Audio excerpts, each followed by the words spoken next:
नमस्कार। आज की घटना शुरू करने के पहले कल के पाठ 243 की तरफ आपका ध्यान आकर्षित करना चाहता हूँ। मैंने कल आपको ये बताया था कि संजय गुप्ता की हत्या कर दी गई और उसकी 2 पुत्रियाँ अनाथ हो गईं। मैंने ये भी बताया था कि कैसे समाज के गिद्धों ने संजय से थोड़ा अपनापन दिखा के उसके पुश्तैनी मकान को हड़पने के लिए उसकी हत्या कर दी। दोनों बच्चियां अनाथ हो गईं।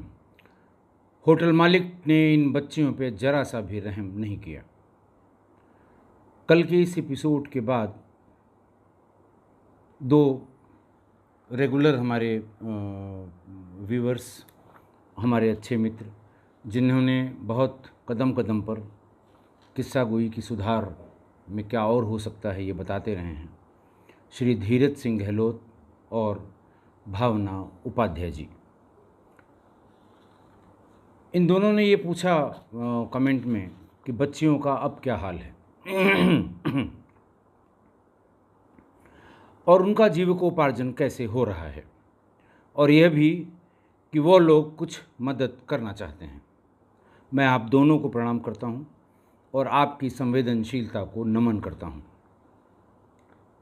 आपकी इस संवेदनशीलता को देखते हुए आज ही मैंने बरेली के रेंज कार्यालय के मेरे तब के रीडर, जिनको पेशकार भी कहते हैं, श्री डी.सी. शर्मा को बताया कि वो पता करें कि बच्चियाँ किस हाल में हैं और उनका पालन पोषण कौन कर रहा है।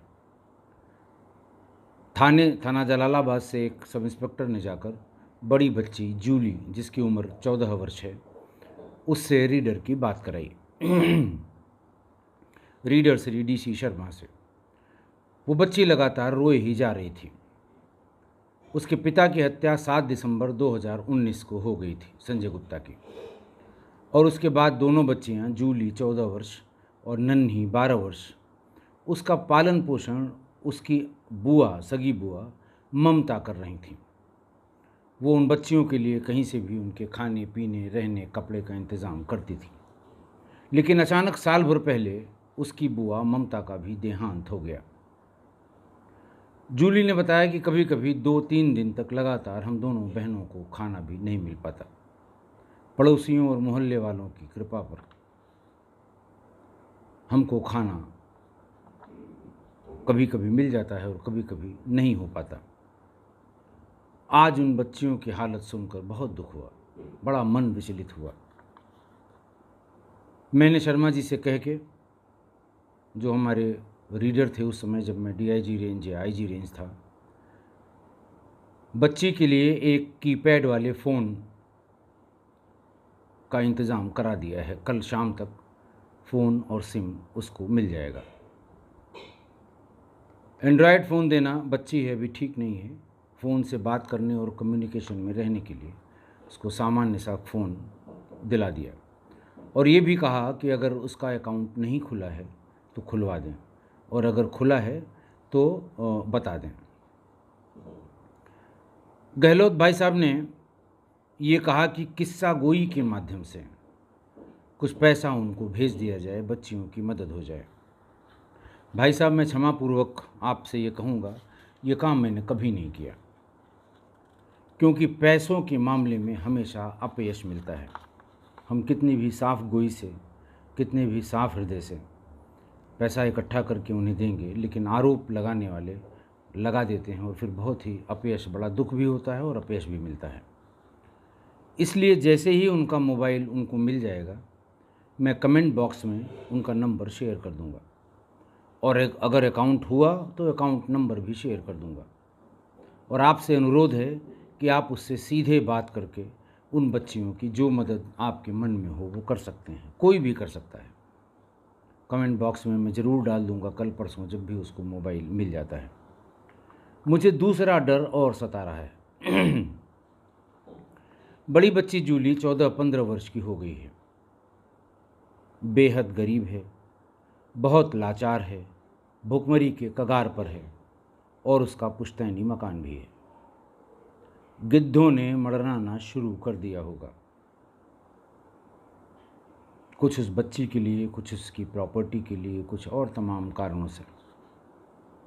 और अगर समय रहते बच्चियों को उनका मनोबल मजबूत न किया गया तो दूसरी अनहोनी हो जाएगी। इससे मैं परेशान हूँ, बहुत परेशान हूँ। आप में से जो भी उनसे बात करे, उन बच्चियों को ऊंच नीच भी समझाए, उनको बाकी चीज़ें भी बताए। आज की बात से उन बच्चियों का हाल सुनकर बहुत असहनीय पीड़ा हुई, इसीलिए मैं आपसे साझा कर रहा हूँ। वैसे मैं किस्सागोई में क्राइम के इतर कुछ भी शेयर किए जाने का पक्षधर नहीं हूँ, न मैंने किया है। एक एपिसोड कोविड जिससे मैं स्वयं गुजरा था वो, और आज थोड़ा सा अंश 10 मिनट का इन बच्चियों के लिए। अब आज की घटना, आज जो घटना लेकर मैं आपके समक्ष उपस्थित हुआ हूँ वो भी उसी समय की है जब मैं डीआईजी रेंज था। 8 जनवरी 2019 को मैंने ज्वाइन किया था और ये घटना 25 जनवरी 2019 की है। कड़ाके की ठंड थी। रात में करीब 8 बजे थाना उसामा, जनपद बदायूं के गांव गूरा बरेला के मुशीर खां सन ऑफ गिरीश चंद्र खां थाने में रोते बिलखते आए। उस समय थानाध्यक्ष उसामा जयप्रकाश सिंह थाने पर ही दो पक्षों के बीच किसी विवाद का निपटारा कर रहे थे। मुशीर को देखते ही थानाध्यक्ष ने उनको अपने पास बुलाया कि इतना क्यों रो रहे हो। मुशीर ने कहा कि आज जुम्मे की नमाज के बाद मैं जंगल की तरफ अपने खेतों पर गया था। जिस समय मैं जा रहा था उस समय मेरा 8 वर्ष का पुत्र सालिम घर के दरवाजे पर बच्चों के साथ खेल रहा था। घर वालों को यही आभास था कि शायद सालिम मेरे साथ खेतों पर चला गया है। पर जब मैं शाम को आया और सालिम मेरे साथ नहीं था तो घर वालों ने पूछा कि सालिम कहाँ गया। फिर उन्होंने ये बात बताई कि मुझे या परिवार वालों को यही अंदाज़ा था कि वो खाना भी नहीं खाया है और आपके साथ खेतों पर निकल गया है। मैं भी सन्न रह गया साहब, बच्चा हमारे साथ गया नहीं था। मेरा पूरा परिवार, पड़ोसी, सभी लोग मिलकर बच्चों को ढूंढना शुरू किया, सब लोगों ने। अभी थोड़ी देर पहले शाम को 6:30 बजे के आसपास सालिम की लाश रामनाथ फौजी के लहटे के खेत में पड़ी हुई मिली है। उसके शरीर पर चोटों के निशान हैं। मैं उसकी लाश उठाकर घर पर ले आया हूँ। लाश मेरे घर पर ही पड़ी है। जयप्रकाश सिंह थानाध्यक्ष तुरंत उठ खड़े हुए। जिन पक्षों के बीच में वो समझौता या विवाद समाप्त कराने के लिए जिनसे बातचीत कर रहे थे, उन दोनों पक्षों को कहा कि आप लोग जाइए, कल आइएगा। और तहरीर लेके उन्होंने तुरंत एफआईआर लिखने के लिए थाना कार्यालय में एप्लीकेशन दे दी। थाने पर एफआईआर क्राइम नंबर 19/2019 धारा 302 आईपीसी बनाम अज्ञात पंजीकृत हो गया।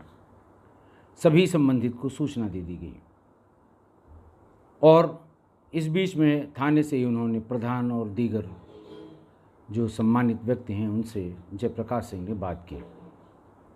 लोगों ने ये शंका व्यक्त की कि ये मिश्रित आबादी वाला गांव है, बच्चा अल्पसंख्यक समुदाय का है और जहां शव जिस खेत में मिला है, जिसके खेत में, वो दूसरे समुदाय के हैं। जरा सी अफवाह उड़ी तो कानून व्यवस्था की गंभीर स्थिति उत्पन्न हो जाएगी। वहाँ से चलते समय इन्होंने सभी अधिकारियों को, अपने एसपी को, अपने एसपी सिटी को, अपने सीओ को, सबको बताया कि साहब ये स्थिति है, मैं मौके पर प्रस्थान कर गया हूँ। एसएसपी ने, एसएसपी बदायूं ने आसपास के और थानों की फोर्स को वहाँ गांव में भेज दिया कि आप लोग पहुँचिए और वहाँ निगाह रखिए कि कोई किसी तरह की अफवाह न फैले, कोई मिसक्रिएंट ऐसा कुछ न कर दे कि अनावश्यक गांव में कानून व्यवस्था की स्थिति उत्पन्न हो जाए। आसपास के पुलिस बल बुलाने के साथ ही साथ जितनी यूनिट्स की ज़रूरत इस तरह की क्राइम में होती है उसको भी बुलाने के लिए फ़ौरन एसएसपी ने कहा वायरलेस सेट पर कि जो जहां हो तत्काल पहुंचे। थाने से घटना स्थल यानी वो गांव गूरा बरेला वो करीबन 15 किलोमीटर और हेडक्वार्टर से वो गांव 37 किलोमीटर पर है। जल्दी से जो जहां है वहां पहुंचने के लिए इसलिए कहा गया कि ऐसी स्थिति में जब स्थिति थोड़ी सी तनावपूर्ण हो तो यूनिट्स अगर रीजनेबल टाइम पर नहीं पहुंचती तो भीड़ तुरंत पुलिस पर आरोप लगाना शुरू कर देती है। देर से आए, जल्दी आ गए होते तो ये हो जाता, जानबूझकर देर से आए, अपराधियों से मिले हुए हैं। भीड़ तो भीड़ एक तरफ हुआ पीछे सब उसके पीछे वही बात कहेंगे जो एक आदमी कह रहा है। थानाध्यक्ष सीधे वहाँ से खेत पर पहुँचे जहाँ पर उसका शव मिला था। कोहरा बहुत था, घनघोर अंधेरा था। क्राइम ब्रांच की टीम भी पीछे पीछे पहुँच गई। उसने ड्रैगन लाइट निकाला, प्रकाश का इंतज़ाम किया। सभी लोगों ने उस स्थान को जहाँ से शव मिला था, वादी के साथ श्री मुशीर खां के साथ उसको देखा। वहाँ पर लहटे जो थे वो टूटे हुए थे, जो पौध लगी थी वो टूटे हुए थे, संघर्ष के निशान मौजूद थे और खून के धब्बे भी ज़मीन पर मिट्टी पर मिले। अच्छी तरह से उसकी फ़ोटोग्राफी कराई गई, वीडियोग्राफी कराई गई। उसके बाद जब वहाँ का काम सब फॉरेंसिक्स ने ख़त्म कर लिया तो डॉग स्क्वाड ने भी अपना काम ख़त्म कर लिया। डॉग स्क्वाड ने सिर्फ एक इंडिकेशन दिया, अच्छा इंडिकेशन दिया कि घटनास्थल से जो कोई भी गया वो गांव की तरफ नहीं गया, जंगल की तरफ गया। वो बार बार स्मेल लेने के बाद जंगल की तरफ ही जाता था। कभी 10 मीटर, कभी 100 मीटर और कभी कभी 150-200 मीटर तक भी डॉग गया। तो ये तय हो गया कि जो भी जिस किसी ने ऐसा किया है वो जंगल की तरफ भागा है। उसके बाद सभी लोग मुशीर के घर पहुँचे, मृतक के घर पहुँचे जहाँ मृतक की बॉडी रखी हुई थी। लगभग 1-1:15 बज गए थे। सैकड़ों आदमी वहाँ मौजूद था और लोगों में आक्रोश परिलक्षित हो रहा था। सर्विलांस और क्राइम ब्रांच की टीमों ने अपनी सब औपचारिकताएं पूरी की। भीड़ ज़्यादा न बढ़े इसलिए थोड़ा जल्दी करके पंचायतनामा भरा गया और पीएम के लिए बॉडी को जिला मुख्यालय में मॉर्चरी में भेज दिया गया। उसी समय करीब रात 1 बजे के आसपास एसएसपी ने मुझे फ़ोन करके बताया। श्री अशोक कुमार उस समय एसएसपी थे। उन्होंने मुझे बताया कि साहब ऐसी ऐसी घटना हो गई है, हमें थोड़ा सा एक्स्ट्रा पुलिस बल की आवश्यकता होगी अगर कोई बात हुई तो। मैंने पीएसी की एक टुकड़ी बरेली से बदायूं के लिए रवाना कर दी। मैंने एसपी को सजेस्ट किया कि अगर ऐसी बात है तो अपने डिस्ट्रिक्ट मजिस्ट्रेट से बात करके रात में पोस्टमार्टम कराने की स्पेशल परमिशन ले लें और रात ही में पोस्टमार्टम कराकर सुबह होते होते, इसके पहले कि लोग जानें, अखबारों को पढ़ें, उसके पहले उसका अंतिम संस्कार, अंत्येष्टि उसकी करवा दीजिए। वरना होता वही है कि भीड़ बढ़ेगी, नेता किस्म के लोग आएंगे और जिनको कुछ परेशानी पैदा करनी है, जिनके दिमाग में अन्यथा कुछ है, बॉडी को वो कहीं रास्ते में रखेंगे, जाम करेंगे, धरना प्रदर्शन करेंगे। पुलिस के लिए कानून व्यवस्था की विकट स्थिति सामने आ जाएगी। एसएसपी ने यही किया। डीएम से स्पेशल परमिशन ले ली और भोर में करीबन 3 बजे डॉक्टर शरीफ हुसैन ने बच्चे का पोस्टमार्टम किया। मृतक का पेट खाली था और शव 10 से 12 घंटे पुराना था। पंचायतनामा के समय एक विशेष रिक्वेस्ट की गई थी। ये प्रोविज़न है कि अगर आपको कोई पंचायतनामा के समय विशेष बात पता करनी हो या पंचों की राय में कोई विशेष बात हुई हो तो इसका उल्लेख कर दें ताकि पोस्टमार्टम करने वाले डॉक्टर उसको अच्छी तरह से देख लें। पंचायतनामा करने वालों ने यानी पंचों ने ये रिक्वेस्ट की थी कि कृपा करके पोस्टमार्टम के समय में इसके साथ अगर कोई अप्राकृतिक मैथुन या सोडोमी की बात हुई हो तो उसको स्पष्ट रूप से उसमें अपना मत दें। स्पष्ट मत दिए जाने का अनुरोध किया गया था। सवेरे ही सवेरे बॉडी को परिजनों को सौंप दिया गया और परिवार वालों से बात करके सवेरे ही उसका अंतिम संस्कार करा दिया गया। दोपहर तक पोस्टमार्टम की रिपोर्ट भी आ गई। Cause of death due to antemortem injuries बताया गया। शरीर के तमाम हिस्सों में एब्रेजन, कंट्यूजन, इस तरह की चोटें पाई गई थी। गर्दन की दाहिनी तरफ और घुटनों पर और रिब्स में मल्टीपल फ्रैक्चर पाए गए थे। चेहरे पर भी एब्रेजन था। एब्रेजन और कंट्यूजन, इसको खुरसाट या घिसटने से आई हुई चोट और नीलगु निशान कहते हैं। रिब्स की हड्डियां टूटी हुई थी, पर सोडोमी के बारे में जो राय मांगी गई थी उसमें स्पष्ट मत दिया गया कि बच्चे के साथ कोई सेक्सुअल असॉल्ट नहीं हुआ है, कोई समलैंगिक अपराध नहीं पाया गया है। फिर थोड़ा पुलिस एक चीज़ से खाली हुई कि कहीं कोई कानून व्यवस्था की बड़ी स्थिति न उत्पन्न हो। बॉडी को लेकर पुलिस की पूरी टीम अगले ही दिन, मैं बता दूं आपको कि ये 25 तारीख की बात थी और 26 जनवरी का प्रोग्राम पुलिस के लिए बहुत इम्पोर्टेंट होता है। सुबह की परेड निपटा के सारे प्रोग्राम ख़त्म करके पूरी टीम दोपहर बाद डॉग स्क्वाड को लेकर, बाकी सभी अधिकारी जो रात में किसी वजह से नहीं पहुंच पाए थे वो भी वहीं पर पहुंच गए मौके पर। पूछताछ शुरू हुई तो किसी प्रकार की रंजिश का होना नहीं पाया गया। सर्विलांस से रिलेटेड सारे डाटा और परिवार के मोबाइल नंबर इकट्ठा करके सर्विलांस और क्राइम ब्रांच के लोग वहाँ से चले गए। इंस्पेक्टर ने वहीं मौके पर, चूंकि भीड़ बहुत ज़्यादा थी और भीड़ का मूड बहुत अच्छा नहीं लग रहा था, तो इंस्पेक्टर ने वहीं मौके पर ही अलग पुलिस बल को बुला के 2 टीमें बनाई। लोगों से बातचीत करने में उसे 2 संभावनाएं मिली। एक तो किसी ने बलि देने का प्रयास किया हो।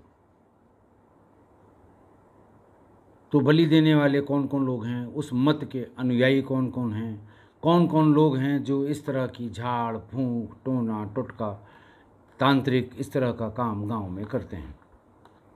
एक टीम से कहा गया कि उनकी सूची बनाएं, पहले कोई घटना हुई हो तो उसके बारे में जानकारी करें, आसपास के गांव में अगर इस तरह की कोई घटना घटित हुई हो तो उसकी भी जानकारी कर लें।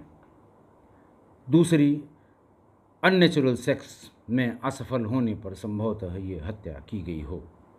इस एंगल को एक्सप्लोर करने के लिए, पता करने के लिए ये बताया गया कि गांव में जितने भी नशेड़ी किस्म के नवयुवक हैं, जो स्मैक के, गांजा के, भांग के, कुछ और पेय पदार्थ दूसरा भी पीते हैं, जो उसके आदी हैं, एडिक्टेड हैं, उनकी सूची बना ली जाए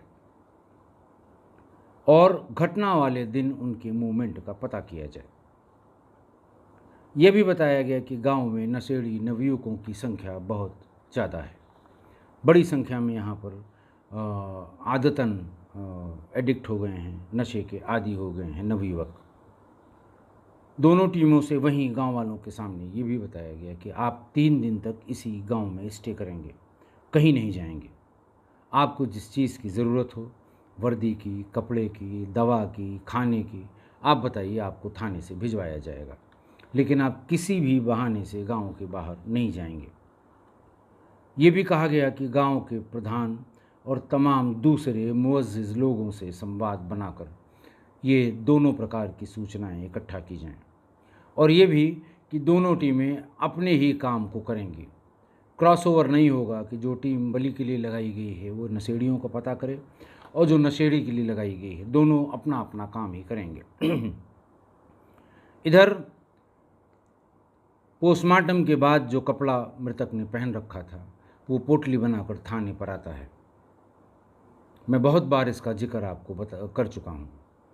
तो उस कपड़े को और खून आलूदा मिट्टी, सादी मिट्टी और कोई भौतिक साक्ष्य और नहीं पाया गया। इन सब को फॉरेंसिक साइंस लेबोरेटरी लखनऊ भेजा गया। निदेशक FSL, director forensic science laboratories, उनको एक अर्धशासकीय पत्र भी SSP ने लिखा कि हमारी जांच इस आशय से इन कपड़ों की कराई जाए कि क्या कोई ऐसा अवशेष कपड़ों पर पाया गया हो जो अप्राकृतिक मैथुन यानी सोडोमी की तरफ इशारा करता हो। दूसरा कि मौके के जो खून आलूद मिट्टी हमने सैंपल के तौर पे भेजी है वो मृतक की ही ब्लड ग्रुप की है क्या उसमें, या फिर उसमें किसी और का भी कोई ब्लड ग्रुप शामिल है। कहने का आशय ये था कि हो सकता है आपस में इस तरह से जो संघर्ष हुआ हो उसमें अगला व्यक्ति भी इंजर्ड हो गया हो और उसका भी ब्लड ज़मीन पर पड़ा हो। इन दो बिंदुओं पर भी स्पष्ट मत मांगा गया। 3 दिन बाद ये भी दोनों टीमों से कहा गया कि आप सूचना इकट्ठा करके टेलीफोन के जरिए ही इंस्पेक्टर को बताएंगे। आप तब तक वहाँ से नहीं लौटेंगे जब तक कि आपसे कहा न जाए।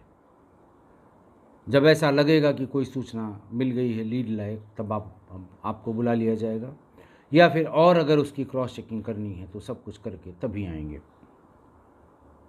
बलि के संबंध में टीम ने बताया कि गांव के सबसे बुज़ुर्ग लोग जिनकी उम्र 80 साल 90 साल तक हो गई है उनसे बातचीत की गई।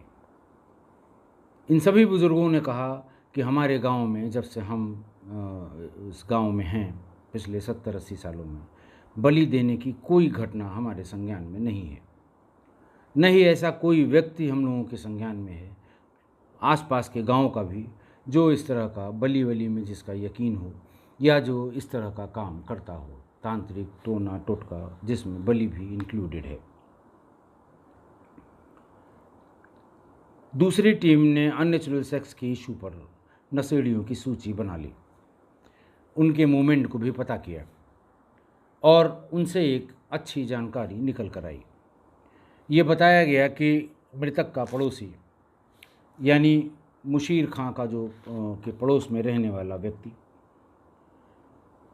जिसका नाम वो नशेड़ी भी है और मनचला भी है, उसका नाम है अकील सन ऑफ साबिर। घटना के दिन उसके मूवमेंट को ट्रेस करने पर पता लगा कि घटना के बाद से ही वो गांव में नहीं है, गायब है। धीरे धीरे ये बात पूरे गांव को पता लग गई। हालांकि ये सूचना बहुत गोपनीय तरीके से निकाली गई कि ऐसा न हो वो जहाँ कहीं हो उसको पता लग जाए और वो भाग जाए। इसलिए अखबारों में कुछ इस तरह की खबरें भी दी जाती हैं ताकि लोगों का ध्यान उस पर न रहे, डाइवर्ट हो जाए। जैसे कि पुलिस नशेड़ी के पीछे पड़ी थी लेकिन हत्या के तार कहीं और जुड़ रहे हैं। बस इतना सफिशिएंट है उस आदमी को, अगर उसको किसी ने पढ़ा हो, बताया हो, ये बताने के लिए कि अब तुम पे शक उतना ज़्यादा नहीं है।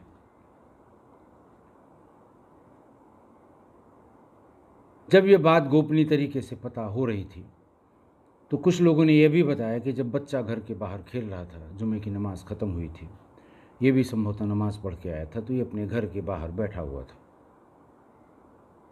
उसके बाद ये कहाँ गया, कौन गया, किसके साथ गया, ये कोई नहीं बता पाया।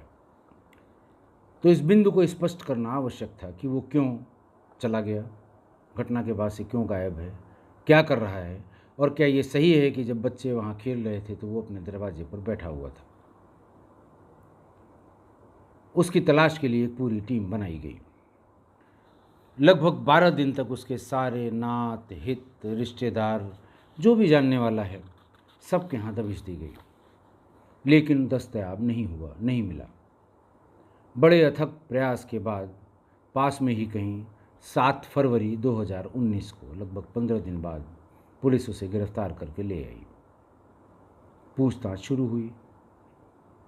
नशेड़ी, लोफर और मनचले ये बहुत देर तक अध्याय वाली पूछताछ बर्दाश्त नहीं कर पाते। ऐसा हम लोगों का एक्सपीरियंस है कि बहुत देर तक ये अध्याय वाली पूछताछ बर्दाश्त नहीं कर पाते, रजिस्ट नहीं कर पाते। और यही हुआ उसके साथ। उसने बता दिया पूरी बात। उसने कहा कि जब ये बच्चे वहाँ खेल रहे थे तो मैं बाज़ार से अपने जेब में कुरकुरे और चिप्स के छोटे पैकेट ले आया था। अचानक जब बच्चा खेलते खेलते थोड़ा नज़दीक आया तो मैंने उसको बुलाया, सालिम को, और अपने जेब में से निकाल कर चिप्स और कुरकुरे दिखाए। पड़ोसी था, वो बोलता भी था, हंसी मजाक भी करता था। उसने कहा दे दो, हम खाएंगे। उसने कहा यहाँ और भी बच्चे हैं, अगर यहाँ निकाला तो और को देना पड़ेगा, तुम्हारे लिए नहीं बचेगा। खाना है तो आओ जंगल की तरफ चलते हैं, वहीं तुम्हें दे देंगे। वो उसे लेकर जंगल की तरफ चला गया और खेत में ले जाकर उसने अपने नीचे के कपड़े उतार दिए और सालिम से ओरल सेक्स के लिए कहा। सालिम ने ऐसा किया भी और उसने चिप्स का और कुरकुरे का एक एक पैकेट दे दिया। उसके बाद वो सालिम के नीचे के कपड़े उतारने लगा। सालिम ने फ़ौरन मना किया और कहा मैं जा रहा हूँ, अगर हाथ लगाया तो मैं चिल्लाऊंगा भी। वो खेत से बाहर की तरफ भागने लगा और तब इसने अकील ने उसको खींच लिया, खींच के गिरा लिया, उसको जाने नहीं दिया और वो जिद कर रहा था।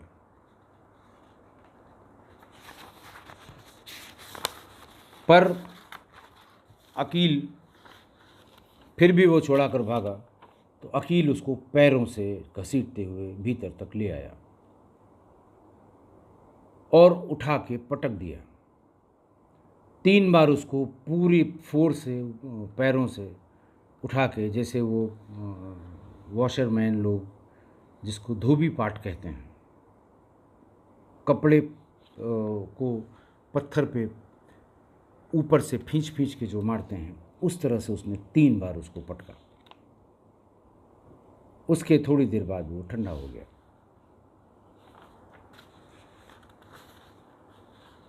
जब उसे लगा कि ये मर गया है तो वो बगल के खेत में रात भर बैठा रहा और सुबह होते ही वो वहाँ से जंगल की तरफ भाग गया।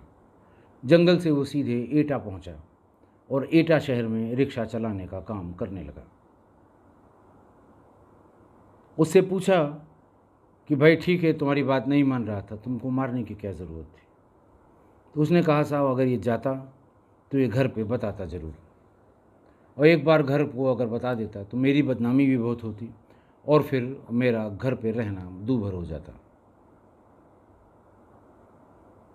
इसलिए मैंने उसको मारना उचित समझा कि मार दूंगा, पता नहीं लगेगा। 10-12 दिन एटा में रिक्शा चलाया, फिर उसे लगा कि अब मामला ठंडा हो गया, तो वो गांव की तरफ लौटा। गांव के बाहर ही किसी ने उसे देख लिया, पुलिस को सूचना दे दी और पुलिस उसे ले आई। एफएसएल की रिपोर्ट भी तब तक आ गई थी। मृतक के कपड़ों पर सीमेन पर्याप्त मात्रा में पाया गया था। ये अकाट्य फॉरेंसिक एविडेंस था। 16 फरवरी 2019 को चार्जशीट नंबर 1/2019 न्यायालय में सबमिट कर दिया गया। अकील अभी भी जेल में है और ट्रायल फेस कर रहा है। आज की घटना बहुत ही विभत्स, हृदय विदारक, मन को झकझोरने वाली है। एक नन्ही सी जान किसी की गंदी मानसिकता की भेंट चढ़ गई। मैं यहाँ ये तो नहीं कह सकता कि बच्चा अगर चिप्स कुरकुरे की लालच न करता तो शायद बच जाता, क्योंकि ये बालक मन है। किसी का भी बच्चा हो, कितना भी खाने का सामान घर में भरा पड़ा हो, पर खाने पीने के सामान के प्रति उसका प्राकृतिक आकर्षण होता है। बच्चा किसी का भी हो, चाहे जिसका हो। ये मानव स्वभाव है, मानव मन है और ये बालक मन है। उम्मीद है मुझे कि इस काम पिपासु मानव रूपी जानवर को कड़ी से कड़ी सज़ा न्यायालय से मिलेगी, तभी उस बच्चे सालिम के साथ न्याय होगा।